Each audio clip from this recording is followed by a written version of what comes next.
चलिए हम लोग पढ़ रहे थे प्रोटीन, टाइप्स ऑफ प्रोटीन पढ़ रहे थे, जहां तक मुझे याद है कि लास्ट क्लास में टाइप्स ऑफ प्रोटीन पढ़ रहे थे और मुझे टैबलेट की वजह से थोड़ा चक्कर आ रहा था, है ना। तो मैं एक बार जल्दी से समराइज कर देता हूँ, ठीक है। हम टाइप्स ऑफ प्रोटीन पढ़ रहे थे, उसमें हमने पहला देखा था सिंपल प्रोटीन। बस जल्दी से समराइज कर देते हैं, ठीक है। सिंपल प्रोटीन, अगर आपको याद हो, सिंपल प्रोटीन को हमने दो कैटेगरी में डिवाइड किया था on the basis of their structure, याद है। एक को हमने कहा था क्या, फाइब्रस प्रोटीन, और एक को हमने क्या बोला था, spherical protein. Spherical protein, fibrous और स्फेरिकल शेप, ये फाइबर टाइप से होते हैं और ये स्फेरिकल होते हैं, इस टाइप से, इस टाइप से स्फेरिकल होते हैं। इसको हम ग्लोबुलर प्रोटीन भी कहते हैं, ग्लोबुलर प्रोटीन। सिंपल प्रोटीन इसको क्यों बोला, made up only of protein part, only protein part, ठीक है। अच्छा, एक पॉइंट नोट्स में ऐड कर लीजिएगा, नहीं है, इसके बारे में लिख लीजिएगा, insoluble in water, insoluble in water, और इसके बारे में क्या लिख लीजिएगा, soluble in water, soluble in water. ये पॉइंट नोट्स में ऐड कर लीजिएगा, स्क्रीनशॉट ले लीजिए जल्दी से, ये येलो वाला पॉइंट नोट्स में ऐड कर लीजिएगा,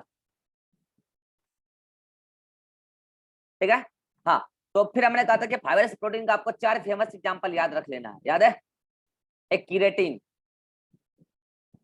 कीरेटिन। एक बोला था, अगर आपको याद हो, सिल्क प्रोटीन, इसका नाम है फिब्रियन।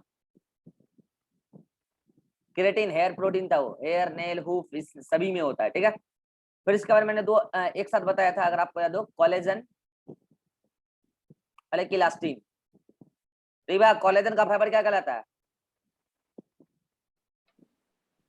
जल्दी, टेंडन, टेंडन। और इलास्टिन का fibre, ligament, ligament. Atik, tendon किसको किसको जोड़ता है, जल्दी, bone to muscle, bone to muscle. Naveen, ligament किसको जोड़ता है, जल्दी, bone to bone, bone to bone को जोड़ता है, ठीक है। ये सब पॉइंट पूछे जाते हैं, ठीक है, ये भी पूछे जाते हैं, ये भी पूछे जाते हैं। तो ये मैंने कहा था कि 4 प्रोटीन तो आप फाइबरस में याद रखो ही रखो, ये चारों याद रखो, ठीक है। फिर इसके बाद हमने बात किया था आपसे स्फेरिकल, स्फेरिकल में हमने कई सारे एग्जांपल बताए थे, अगर आपको याद हो, मैंने कहा था 4 फेमस तो याद रखने ही रखने हैं, कौन कौन, हीमोग्लोबिन याद है, रुबिस्को,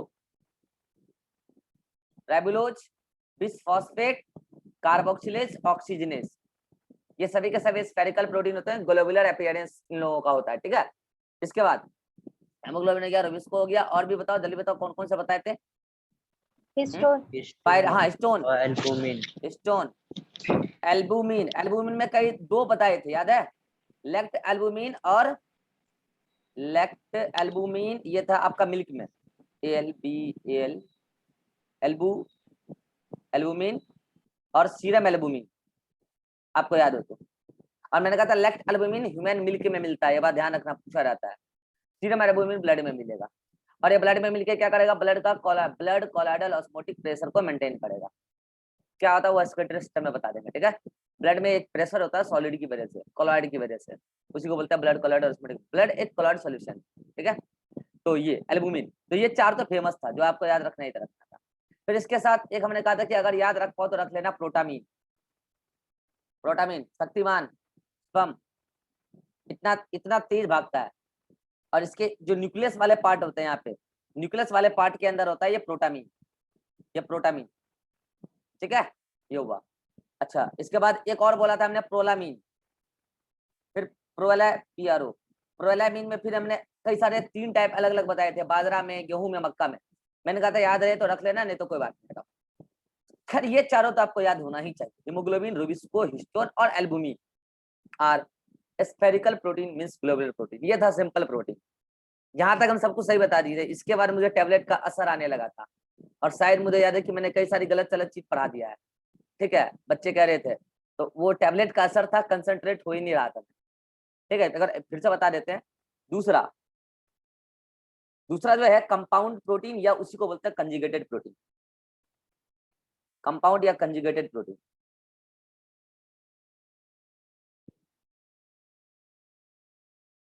कंजुगेटेड प्रोटीन, ठीक है। आप लोग को जब मैं नर्वस सिस्टम पढ़ाऊंगा ना, तब आप लोग को बताऊंगा, जब भी ऐसा होता है ना, कोई भी टैबलेट आप खाओ, और अगर ऐसा होने लग जाए ना कि आपका कंसंट्रेशन कम हो रहा है, आंखों के सामने अंधेरा जैसा सब आने लग गया था, ऐसा जब भी होने लग जाए ना, आपको मैं नर्वस सिस्टम ही बताऊंगा, मतलब समझ लीजिए आपके जो न्यूरो इनिबिटरी रोल प्ले करने वाले न्यूरो ट्रांसमीटर है उसका सिक्रीशन बढ़ा दिया उस टेबलेट ने किसी भी कारण से, या तो ये किया है या फिर न्यूरो एक्सकाइटरी जो न्यूरो ट्रांसमीटर है उसका सिक्रीशन को घटा दिया। इन दोनों में से एक काम कर सकता है या दोनों भी कर सकता है। और ऐसा जब हो जाएगा ना, आप चाह के भी कंसंट्रेट नहीं हो सकते, आपका कंसंट्रेशन पूरा खेल न्यूरो ट्रांसमीटर पे है। मैं सोच रहा हूँ और लिख रहा हूँ, ये पूरा कोऑर्डिनेशन तो नर्वस सिस्टम ही करा रहा है। अब मैं सोच रहा हूँ कंपाउंड, लिख रहा हूँ simple, that means I am not concentrated. और इसका कारण क्या है कि अगर मैं एफर्ट लगा के भी कंसंट्रेट नहीं हो पा रहा हूँ, दैट मीन्स मेरा नर्वस सिस्टम मुझे अलाउ नहीं कर रहा, दैट मीन्स कोई केमिकल आके मेरे साथ इंटरफेयर कर रहा है। ऐसा ही हुआ था लास्ट क्लास में, ठीक है, वो एक टेबलेट खा लिया था पेट दर्द के लिए और वो ऐसा कर दिया था, ठीक है। चलिए, तो मैं इतना बता दूं कि कंपाउंड प्रोटीन में इसको कंपाउंड क्यों बोलते हैं। पहली बात कि इसमें प्रोटीन पार्ट तो है ही, प्रोटीन पार्ट मतलब क्या, पॉलीपेप्टाइड चेन, प्रोटीन पार्ट तो है ही, प्लस साथ में कुछ नॉन प्रोटीन पार्ट भी है, कुछ नॉन प्रोटीन पार्ट भी है। बस अब इस नॉन प्रोटीन पार्ट के बिहाफ पर कई सारे कंपाउंड प्रोटीन, कंजुगेटेड प्रोटीन पाए जाते हैं, जैसे कि मैंने आपको बोला था। अच्छा देखो, कंपाउंड प्रोटीन को याद रखने का मैं आपको सिंपल ट्रिक बताता हूँ। सीक्वेंस में पहले क्या करना, प्रोटीन के साथ अदर बायोमोलिक्यूल को अटैच करना। बायोमोलिक्यूल आप कितने जानते हो, 4 टोटल जानते हो, carbohydrate, protein, lipid, nucleic acid. तो प्रोटीन है, तो उन 3 अलग अलग और बायोमोलिक्यूल को प्रोटीन के साथ जोड़ के एक नया कंजुगेटेड प्रोटीन बनाना। तो जल्दी बोलो, पहला क्या बनाओगे, nucleo protein, nucleic acid, non protein part nucleo protein, ठीक है।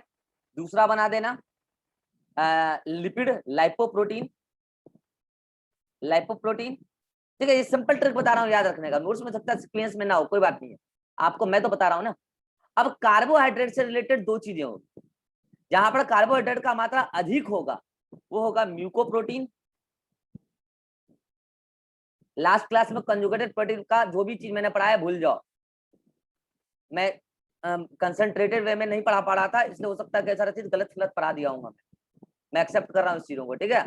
तो भूल जाओ, अभी मैं अच्छे से बता रहा हूँ, न्यूक्लियोप्रोटीन, लाइपोप्रोटीन, म्यूकोप्रोटीन और ग्लाइकोप्रोटीन, ठीक है, ग्लाइकोप्रोटीन। मैंने क्या कहा कि आपको सिंपल ट्रिक में बता रहा हूं कि जब भी आपको कंपाउंड प्रोटीन याद करना हो तो नॉन प्रोटीन पार्ट के तौर पर सबसे पहले आप अदर बायोमोलिक्यूल को प्रोटीन के साथ जोड़ के 4 अलग अलग कैटेगरी तो तैयार कर दो। तो बताओ यहाँ पे नॉन प्रोटीन पार्ट के नाम पे कौन है, न्यूक्लिक एसिड, बोलो, है ना। अरे न्यूक्लिक एसिड क्या हो सकता है, डीएनए भी हो सकता है और आरएनए भी हो सकता है, कुछ भी हो सकता है, राइट। यहाँ पे नॉन प्रोटीन पार्ट के नाम पर क्या है, लिपिड है कि नहीं, लिपिड बोलो, फैट बोलो, अब आप अंतर समझते ही हो सब कुछ। यहाँ म्यूको और यहाँ ग्लाइको, इन दोनों ही वर्ड का मतलब है कार्बोहाइड्रेट, इन दोनों ही वर्ड का मतलब क्या है, कार्बोहाइड्रेट। इसका भी मतलब क्या है, कार्बोहाइड्रेट, मगर अंतर क्या है, अगर मैं इस पूरे म्यूको प्रोटीन को के मास को 100% मानता हूं, ध्यान दीजिएगा, अगर मैं इस पूरे म्यूको प्रोटीन के मास को 100% मानता हूं, यदि मैं इस पूरे ग्लाइकोप्रोटीन के मास को 100% कंसीडर करता हूं, तो म्यूकोप्रोटीन के 100% मास में कार्बोहाइड्रेट मोर देन 4% होगा, right, more than 4% of total mass of what, mucoprotein, right. लेकिन जब मैं ग्लाइकोप्रोटीन को 100% कंसीडर कर रहा हूं उसके मास को, और मैं कह रहा हूं ग्लाइकोप्रोटीन है, मतलब carbohydrate less than 4% of total mass of glycoprotein. अब इसे एक आज क्लास क्यों नहीं आया है जी, ये मैसेज भी नहीं किया कुछ। देखिए मैं बार बार कह रहा हूं, मेरी क्लास में डिसिप्लिन भंग मत कीजिए। मैं बार बोल रहा हूं बच्चों को कि क्लास नहीं करना है, आप मुझे इन्फॉर्म करेंगे क्लास के पहले, ये कोई इन्फॉर्मेशन नहीं भेजा है मुझे। मैं बार बार कह रहा हूं मेरी क्लास में डिसिप्लिन प्रायोरिटी पर है, और मैं फिर कह रहा हूं अगर आप डिसिप्लिन नहीं हो सकते आप डॉक्टर नहीं बन सकते, आप नीट में 720 नंबर लाके भी डॉक्टर नहीं बन सकते। मैं फिर कह रहा हूं अगर आप डिसिप्लिन नहीं हो सकते, डॉक्टर के अंदर सबसे बड़ा चीज होना चाहिए डिसिप्लिन। अगर आप डिसिप्लिन नहीं सीख सकते, आप 720 में 720 भी लाके आप डॉक्टर नहीं बन पाइएगा, मेरा साफ है आपके लिए। और मैं चाहता हूं कि दुनिया में जिस भी इंसान के अंदर डिसिप्लिन नहीं है वो कुछ भी ना बने, वो भिखारी बने। डिसिप्लिन वो चीज है जो गिरते इंसान को भी ऊपर उठा देता है, और नॉन डिसिप्लिन वो चीज है जो ऊपर उठे इंसान को नीचे गिरा देता है। मैं बार बार कहूँ, मेरे क्लास का रूल है कि अगर आप क्लास अब्सेंट करेंगे, आपको बाय रीजन क्लास के पहले इन्फॉर्म करना होगा कि आप क्लास क्यों नहीं करेंगे। अदरवाइज मैं गार्जियन को तो कॉल करूंगा ही करूंगा, और आपको सजा भी दूंगा इस बात का कि आपने इन्फॉर्म क्यों नहीं किया। यहाँ सरकारी स्कूल नहीं है, यहाँ पढ़ाई और रिजल्ट की बातें होती है केवल और केवल। मैं अदर टीचर से अलग हूँ, मैं अदर इंस्टीट्यूट से अलग हूँ, आप नहीं जानते मुझे, ठीक है। चलिए, आप सभी को भी बोल देता हूँ कि उसका तो मैं क्लास लगाऊंगा, क्लास के बाद कोई भी बच्चा अब्सेंट करेगा मुझे इन्फॉर्म करेगा पहले, क्लास के पहले, कि आप क्यों अब्सेंट कर रहे हैं, कारण क्या है, ठीक है। चलिए, हाँ, तो मैं कह रहा था कि 4 कैटेगरी होगा, न्यूक्लियोप्रोटीन, लाइपोप्रोटीन, म्यूकोप्रोटीन और ग्लाइकोप्रोटीन। आपको तो समझ में आ गया नॉन प्रोटीन पार्ट क्या होता है। अच्छा, अब बच्चे बोलेंगे सर यहाँ ना भूल जाते हैं, ग्लाइकोप्रोटीन में ज्यादा पार्ट है कार्बोहाइड्रेट का 4% से, या म्यूकोप्रोटीन में। एक बात बताओ, यहाँ क्या लिखा है, म्यूको, म्यूको आता है बाद में, जी के बाद ही आता है ना, और ग्लाइको जी आता है पहले, तो पहले वाला कम ही होगा और बाद वाला ज्यादा ही होगा। ट्रिक समझ में आया सभी को। अरे म्यूको और ग्लाइको में अगर कंफ्यूजन आ जाए कहाँ 4 से अधिक परसेंट है, तो म्यूको वाला एम बाद में आता है ना, बड़ा लेटर है, बाद का लेटर है, तो 4% से अधिक होगा, और ग्लाइको जी पहले आता है ना अल्फाबेट में, तो वो 4% से कम होगा। ये ट्रिक सभी को क्लियर, हाथ खड़ा कीजिए जल्दी से। ये ट्रिक ऐसा है जो आपको कंफ्यूज नहीं होने देगा एग्जाम में। चलिए, आप अपने भाषा में लिख लीजिएगा ट्रिक, आप अपने भाषा में कोड कर लीजिएगा, ठीक है। रही बात एग्जाम्पल की, एग्जाम्पल में क्या है वो तो आप पूरे चैप्टर में इधर उधर पढ़ते रहोगे। अच्छा बता, न्यूक्लियोप्रोटीन का एग्जाम्पल मैंने आपको कई सारा बताया कि नहीं बताया। क्रोमोजोम बताया था, याद है, क्रोमेटिन भी बताया था, क्रोमेटिन से ही क्रोमोजोम बनता है, सब क्या है, न्यूक्लियोप्रोटीन ही तो है। राइबोजोम बताया था, याद है, राइबोजोम, राइबोजोम। अच्छा, राइबोसोम, मैंने कहा था ribosome is RNP, ribo nucleoprotein, मतलब राइबोसोम में क्या होता है, मैंने कहा था आरएनए होता है, आरएनए, आरएनए, राइबो न्यूक्लियो मतलब आरएनए, और प्रोटीन मतलब राइबोसोम में आरएनए और प्रोटीन होता है। क्रोमेटिन में क्या होता है, क्रोमेटिन और क्रोमोसोम में मेनली डीएनए और मेनली बोल रहा हूँ मैंने, मेनली डीएनए और हिस्टोन प्रोटीन होता है, प्रोटीन है, मतलब बात सही कि नहीं है। इसके अलावा और क्रोमेटिन हो गया, क्रोमोजोम हो गया, अरे क्रोमोजोम हो गया, राइबोसोम हो गया। एक चीज मैं आपको पढ़ाऊंगा मॉलिक्यूलर जेनेटिक्स में, अभी बस नाम याद रखो, इन्फॉर्मोसोम, इन्फॉर्मोसोम मॉलिक्यूलर में बता दूंगा। ये भी न्यूक्लिक एसिड और प्रोटीन का बना होता है, ठीक है, दैट्स इट। अब आते हैं इस लाइपोप्रोटीन पे। लाइपोप्रोटीन के कई सारे एग्जांपल हैं। सबसे पहला एग्जांपल, अरे सेल मेम्ब्रेन, क्या था, लिपिड में तो धसा हुआ था प्रोटीन, पूरा का पूरा सेल मेम्ब्रेन तो लाइपोप्रोटीन है। हाँ, थोड़ा बहुत कार्बोहाइड्रेट भी जुड़ा हुआ है, इन पूरा का पूरा सेल मेम्ब्रेन अगर आप मेजोरिटी तौर पे देखोगे तो लाइपोप्रोटीन ही तो है, ठीक है। इसके अलावा कई सारे प्रोटीन ऐसे हैं, प्रोटीन इन मिल्क, कई सारे मिल्क में ऐसे प्रोटीन है जो लाइपोप्रोटीन है। कई सारे इसमें क्या कहते हैं आपको, ब्लड में और लिम्फ में। मैं एक बात बताना चाह रहा था कि मिल्क का जो मेन प्रोटीन है केसीन, केसीन लाइपोप्रोटीन नहीं है, फिर बता रहा हूँ। मिल्क में एक ही प्रोटीन थोड़ी होता है, कई सारे प्रोटीन होते हैं, लेकिन उसका मेन प्रोटीन केसीन है। केसीन लाइपोप्रोटीन नहीं है, मैं भी बताऊंगा, वो फॉस्फोप्रोटीन है। लेकिन मिल्क में कई सारे ऐसे प्रोटीन होते हैं जो लाइपोप्रोटीन नेचर का है, जो ऊपर फ्लोट करता है। देखो कभी कभी देखो कच्चा दूध ऊपर फ्लोट करता है, देखो फैट ड्रॉपलेट्स, तो उसके साथ बॉन्डेड कुछ प्रोटीन भी होते हैं, तो लाइपोप्रोटीन का एग्जांपल बनेगा। ब्लड में भी कई सारे लाइपोप्रोटीन है, protein in blood, protein in lymph, तो ये सारे के सारे किसके एग्जांपल हो जाएंगे आपके, लाइपोप्रोटीन के। मतलब प्रोटीन के साथ कुछ लिपिड पार्ट अटैच्ड है, दैट्स इट, क्लियर। आते हैं म्यूकोप्रोटीन। म्यूकोप्रोटीन में सबसे बेस्ट एग्जांपल एक फ्लूइड होता है, इसका नाम है mucoid, mucoid fluid, mucoid protein, sorry mucoid protein, ये प्रोटीन का नाम है। In synovial fluid, synovial fluid. मैं टाइम पास नहीं करूंगा यहाँ पे, इतना बता देता हूँ, जब मैं आपको बोन पढ़ाऊंगा तब मैं आपको बता दूंगा कि दो हड्डियों के बीच में जो गैप होता है उसको बोलते हैं साइनोवियल कैविटी, और वहां पर जो फ्लूइड होता है उसको बोलते हैं साइनोवियल फ्लूइड, दो हड्डियों के बीच के गैप, ठीक है।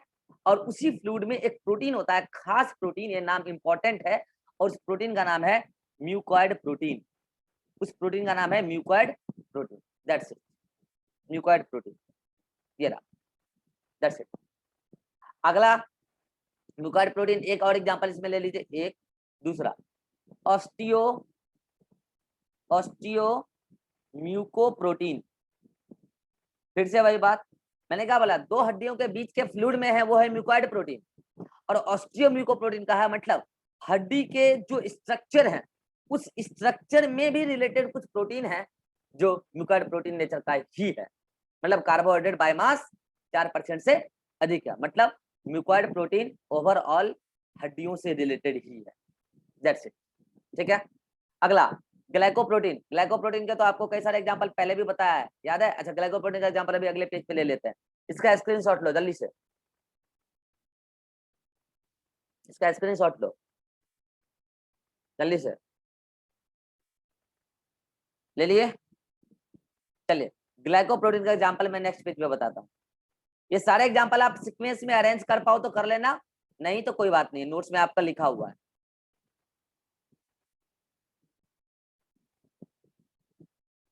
चलिए ग्लाइकोप्रोटीन का एग्जांपल ले लेते हैं, कुछ बहुत सारे एग्जांपल है इसके, तो एग्जांपल ऑफ ग्लाइकोप्रोटीन, ठीक है। पहला एग्जांपल देखिए, ग्लाइकोप्रोटीन में जो है ये बार बार ज्वाइन कर रहा है, बार बार भाग रहा है और पूरा कंसंट्रेशन बिगाड़ रहा है। हाँ, ग्लाइकोप्रोटीन में मैंने कहा कि ऐसा प्रोटीन जहां पर नॉन प्रोटीन पार्ट के नाम पर उसके साथ अटैच हो क्या, कार्बोहाइड्रेट, मगर ओवरऑल लेस देन।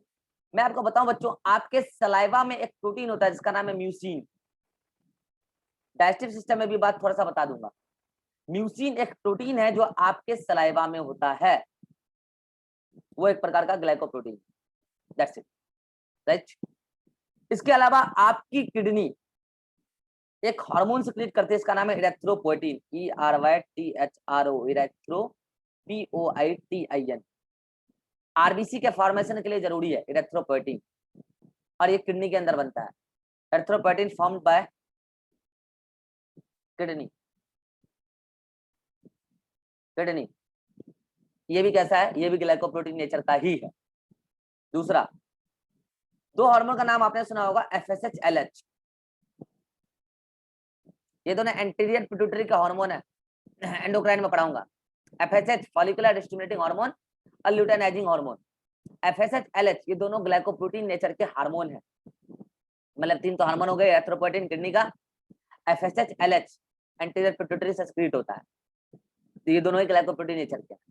अगला alpha beta and gamma globin, alpha beta gamma globin protein, alpha beta gamma globin protein. अब मैं आपको एक बात बताऊं, ब्लड में जो प्लाज्मा प्रोटीन होते हैं वो कई प्रकार के होते हैं, अल्फा होता है, मतलब कि ग्लोबिन होता है, एल्बुमिन होता है, और भी कुछ कुछ होते हैं, मेजर यही है।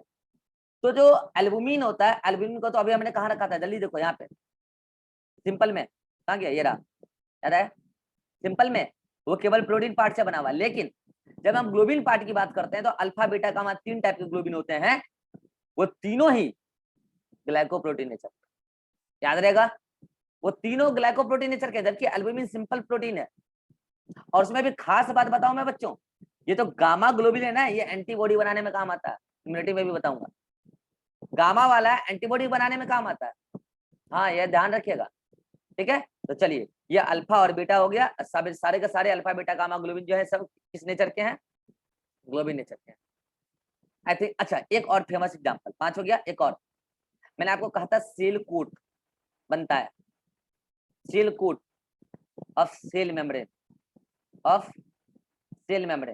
याद है, सेल मेम्ब्रेन में पढ़ाया था सेल कोट, जो हेल्प करता है, याद है, हेल्प्स इन सेल रिकॉग्निशन,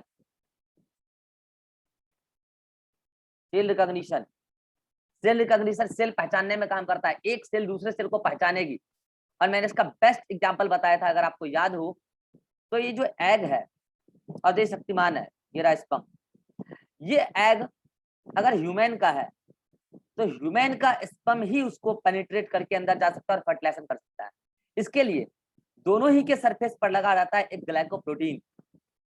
जो एग के सरफेस पर ग्लाइकोप्रोटीन है उसका नाम है फर्टिलाइजिन, FERTILIZIN, फर्टिलाइजिन। और जो स्पर्म के सरफेस पर है उसका नाम है anti fertilizin.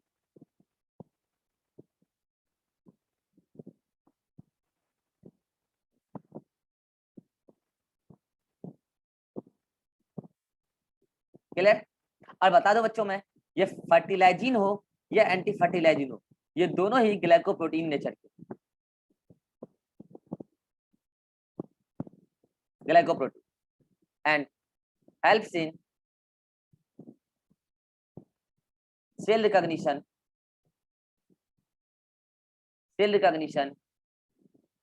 During fertilisation. Fertilisation के दौरान एक ह्यूमन स्पर्म सेल ही फर्टिलाइज कर पाएगा एग सेल को। तो इस सारे ग्लाइकोप्रोटीन के एग्जाम्पल हैं। जल्दी से स्क्रीनशॉट ले लीजिए, जल्दी फास्ट।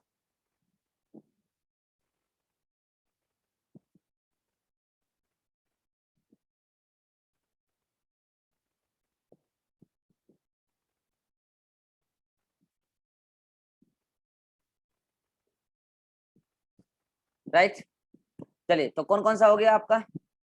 4 हो गया ग्लाइकोप्रोटीन तक। चलिए और 3 है, और 3 कौन कौन है? अब वो 3 सिंपल है। एक बार क्या कीजिएगा, ABCD EF एंड G, ठीक है। क्या कीजिए, प्रोटीन के साथ फॉस्फेट ग्रुप जोड़िए, तो प्रोटीन का बन जाएगा फॉस्फो प्रोटीन, राइट। प्रोटीन के साथ मेटल आयन जोड़िए, क्या बन जाएगा? मिटैलो प्रोटीन। और प्रोटीन के साथ कोई भी कलर्ड पार्ट जोड़ दीजिए, क्या बन जाएगा? Chromo protein. दैट्स, यहाँ क्या है भाई? Phosphate group. क्या है? Phosphate group, non protein part के नाम पर फॉस्फेट ग्रुप। यहाँ पर क्या है? Metal ion. क्या है? Metal ion. और यहाँ पर क्या है? कोई भी कलर्ड पार्ट। क्या है? कोई भी coloured part. It may be, सुना ध्यान से, it may be haem part. ये प्रोटीन पार्ट नहीं है, वो हीम एक रिंग है। और it may be porphyrin ring, porphyrin ring. Clear? चलिए तो अब इसका एग्जांपल देख लेते हैं एक बार जल्दी से। फॉस्फेट प्रोटीन का एग्जांपल, फोस्फोप्रोटीन का एग्जांपल, फेमस एग्जांपल है इसका, पता है क्या? Milk protein casein. इसको क्यों बोलते हैं मिल्क प्रोटीन? क्योंकि मिल्क का मेजर प्रोटीन यही है। तो बस एक यही एग्जांपल याद रखिए, सफिशिएंट है। Milk protein casein is phosphoprotein. अगला मेटालोप्रोटीन।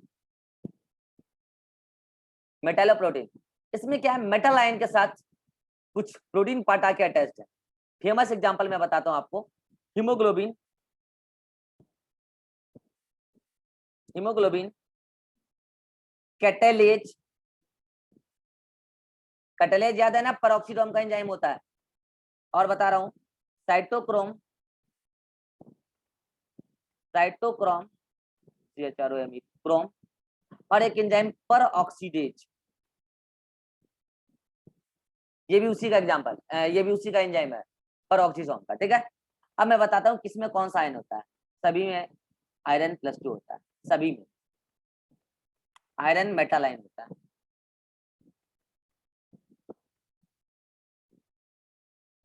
अभी मैं कलर पार्ट की बात नहीं कर रहा हूँ, मैं बस इतना बात कर रहा हूँ कि ऐसा कोई भी प्रोटीन जिसमें मेटल आयन हो और वो मेटालोप्रोटीन कहलाएगा। That's it. बच्चों मैं आपको एक बार बताऊं, मेजोरिटी एंजाइम जो है ना वो मेटालोप्रोटीन ही है। ये बात मैं आपको एंजाइम में भी बताऊंगा। अभी तो बस आप इतना ध्यान रखिए कि जो भी प्रोटीन में मेटल आयन के साथ प्रोटीन पार्ट अटैच्ड होगा वो कहलाएगा मेटालोप्रोटीन। क्या लगा था? मैं 4 एग्जांपल फेमस है, चारों याद रखने चाहिए।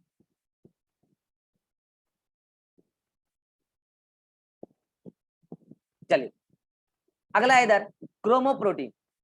अच्छा देखिए, मैंने क्या बोला, क्रोमोप्रोटीन के नाम, क्रोमोप्रोटीन के साथ जो नॉन प्रोटीन पार्ट होगा उसके नाम पर क्या हो सकता है, कोई भी कलर्ड पार्ट।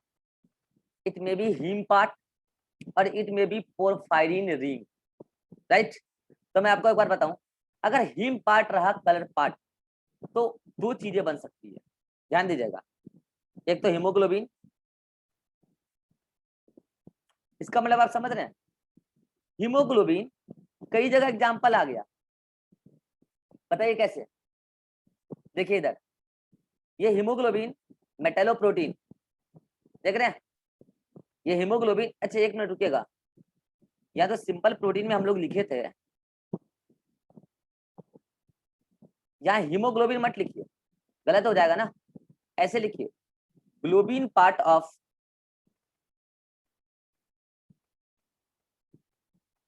हीमोग्लोबिन। कितने लोग समझ गए कि हीमोग्लोबिन लिखना गलत है?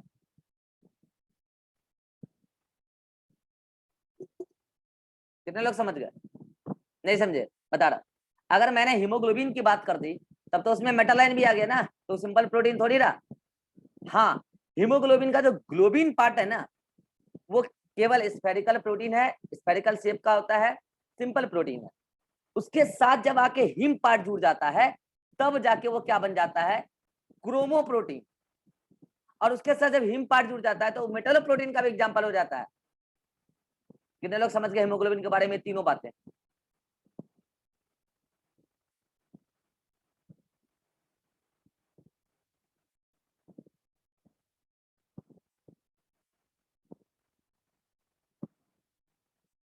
एक हिम हो गया इधर।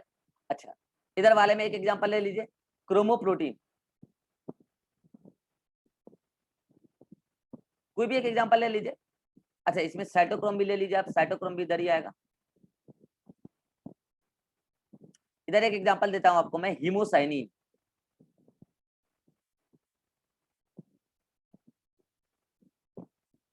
सॉरी इधर मैं आपको यहाँ पे लिख देता हूँ क्लोरोफिल।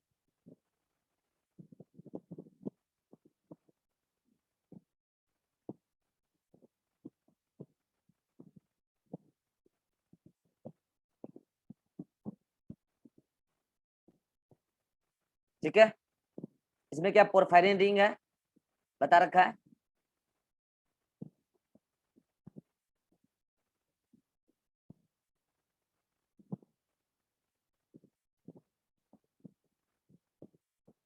पोरफायरिन रिंग की वजह से गिरी, ठीक है। एक नोट डालिए यहाँ पे,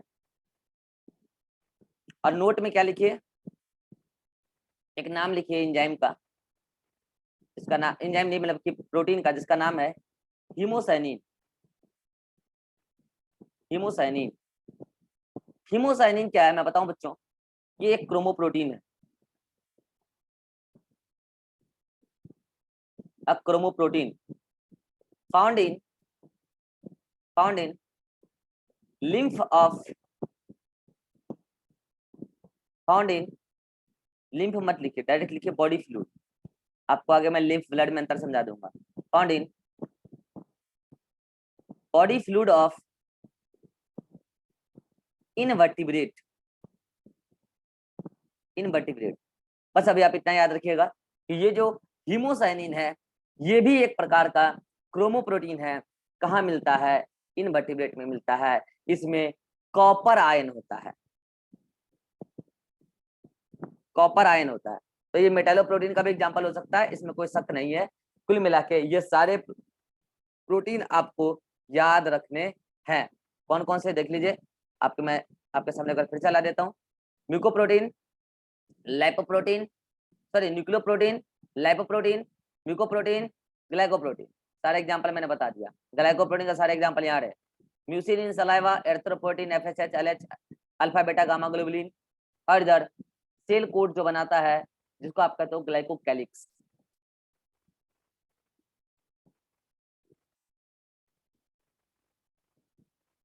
ठीक है, ग्लाइकोकैलिक्स में जो ग्लाइकोप्रोटीन होता है, लिपिड भी होता है लेकिन प्रोटीन भी होता है। ठीक है, दैट्स इट। इधर आइए, फॉस्फोप्रोटीन, कैसीन, मेटल प्रोटीन, कई सारे एग्जांपल हैं, क्रोमोप्रोटीन कई सारे एग्जांपल। ले लीजिए स्क्रीनशॉट जल्दी से।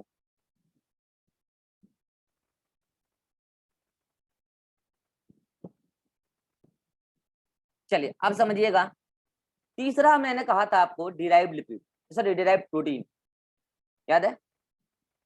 डिराइव्ड प्रोटीन याद है? मैंने आपको क्या कहा था कि डिराइव्ड प्रोटीन सिंपल प्रोटीन या फिर कंजुगेटेड प्रोटीन से ही बनता है। बच्चों मैं बताऊं, डिराइव्ड प्रोटीन भी दो प्रकार का होता है, दो प्रकार का होता है। एक होता है प्राइमरी डिराइव्ड प्रोटीन, ठीक है, और एक होता है सेकेंडरी डिराइव्ड प्रोटीन। क्लियर? मैं बच्चों बताऊं एक बार, ये इन दोनों में अंतर क्या है तो दोनों डिराइव्ड प्रोटीन ही।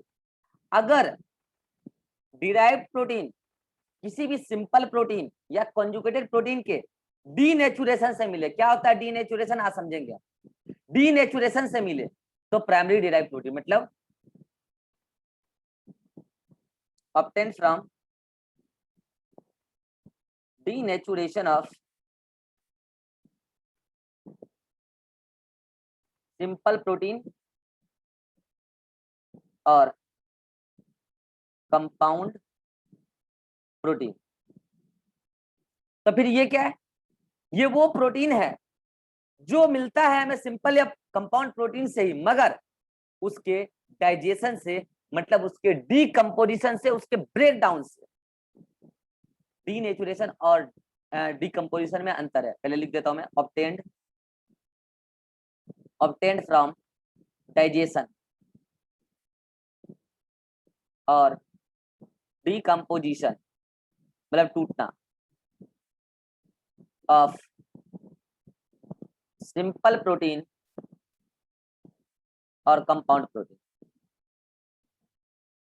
प्रोटीन आइए डिस्कस करते हैं एग्जांपल। आपने नाम सुना होगा फाइब्रिन प्रोटीन का, नाम सुना है? नहीं तो मैं बता रहा हूँ, ब्लड क्लॉटिंग जब पढ़ाएंगे ना तब आएगा। Fibrin obtained from denaturation of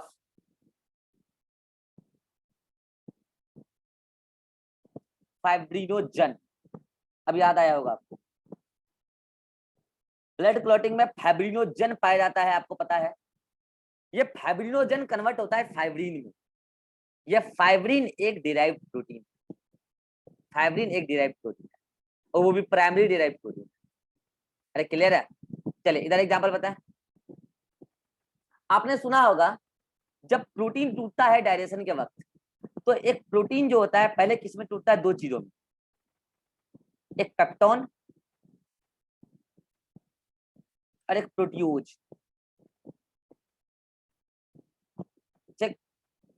फिर ये दोनों ही आगे टूटता है डाइपेप्टाइड में, इसमें खास करके पेप्टोन डाइपेप्टाइड में। फिर ये आगे टूटता है किसमें? Amino acid. तो मैं ये बताना चाह रहा हूं, यहां पर प्रोटीन जो थे ये लंबे से चेन थे, ध्यान दीजिएगा, वो टूटते जा रहे हैं, वो टूटते जा रहे हैं, देख रहे हो, वो टूटते जा रहे हैं। तो पहले जो टूटा, जो स्टार्टिंग में पहले टूटा, देखिएगा ध्यान से, ये प्रोटीन था, पहले दो टुकड़ा हुआ, एक टुकड़ा कहलाया क्या आपका, एक टुकड़ा ये मान लो पेप्टोन कहलाया, एक टुकड़ा प्रोटियोज कहलाया। फिर अगेन टूटा, पेप्टोन भी टूटा और प्रोटियोज भी टूटा। तो ये जितने भी पार्ट आप देख रहे हो, पेप्टोन, प्रोटियोज या डाइपेप्टाइड, ये सभी के सभी क्या है? Secondary derived protein. लेकिन इधर जो आप स्क्रीनशॉट लिए जल्दी से, मीटिंग खत्म होने वाला है, जल्दी से। और इधर जो है, मान लो अगर ये प्रोटीन था, ये लंबा सा प्रोटीन था, ऐसे ऐसे स्ट्रक्चर में था, लेकिन ये डीनेचर होके खुल गया ऐसे, मतलब वो उसका फोल्डिंग खुल गया, दैट्स इट, कि वो फाइब्रिन मतलब फाइब्रिनोजन फाइब्रिन में कन्वर्ट हो गया। अभी और बात करते हैं अगले मीटिंग में, चलिए आते हैं अगले मीटिंग में, तब बताते हैं इसके बारे में और, ठीक है।